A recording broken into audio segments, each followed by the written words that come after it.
केंद्र सरकार के प्रस्तावित परिसीमन यानी डीलिमिटेशन के मुद्दे पर तमिलनाडु की राजनीति में जोरदार भूचाल आ गया है। इस मुद्दे पर राज्य के दल दो भागों में बंटते नजर आ रहे हैं। हाल ही में राज्य के मुख्यमंत्री सी जोसेफ विजय ने परिसीमन के मुद्दे पर चर्चा के लिए सांसदों की एक अहम बैठक बुलाई थी, लेकिन आपको जानकर हैरानी होगी कि इस बैठक से डीएमके और एआईएडीएमके समेत राज्य के 37 सांसदों ने पूरी तरह दूरी बना ली। आखिर ऐसा क्यों हुआ?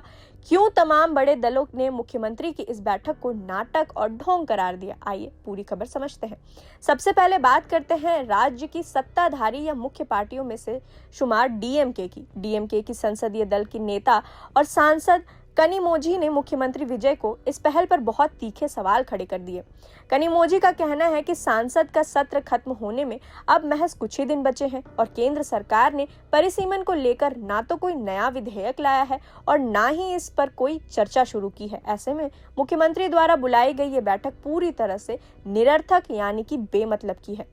कनिमोझी ने तो यहाँ तक आरोप लगाया कि ये बैठक मेकेदातु बांध जैसे बेहद गंभीर और महत्वपूर्ण मुद्दे से जनता का ध्यान भटकाने के लिए बुलाई गई है। सिर्फ कनिमोझी ही नहीं बल्कि डीएमके सांसद ए राजा ने भी तंज कसते हुए कहा कि टीवी के सरकार ऐसे विषयों पर चर्चा का सिर्फ नाटक कर रही है जिसकी उसे खुद कोई समझ नहीं है। दूसरी तरफ एआईएडीएमके ने भी इस बैठक पर कड़ा ऐतराज जताया है।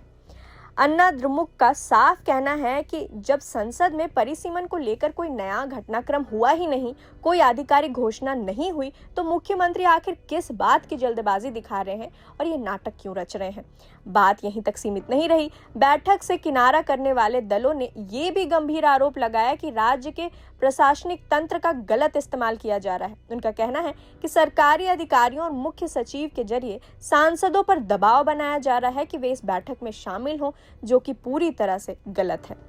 आइए अब आपको बताते हैं कि इस बैठक से किन किन बड़े दलों और सांसदों ने दूरी बनाई। डीएमके, इनके 22 लोकसभा और 8 राज्यसभा यानी कि कुल 30 सांसद इस बैठक में नहीं आए। एआईएडीएमके पार्टी के 4 राज्यसभा सांसद भी इस बैठक से नदारद रहे। अन्य दल इसके अलावा पीएमके, डीएमडीके और एमएनएम के एक राज्यसभा सांसद भी इस बैठक में शामिल नहीं हुए। आंकड़ों की बात करें तो तमिलनाडु के कुल 57 सांसदों में से केवल 19 से 21 सांसद इस बैठक में पहुंचे।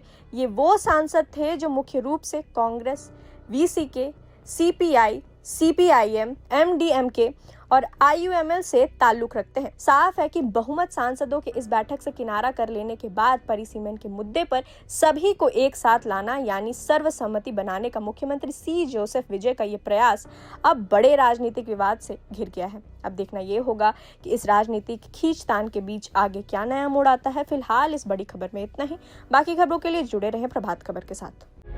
प्रभातखबर.com, विश्वास वही, रफ्तार नहीं।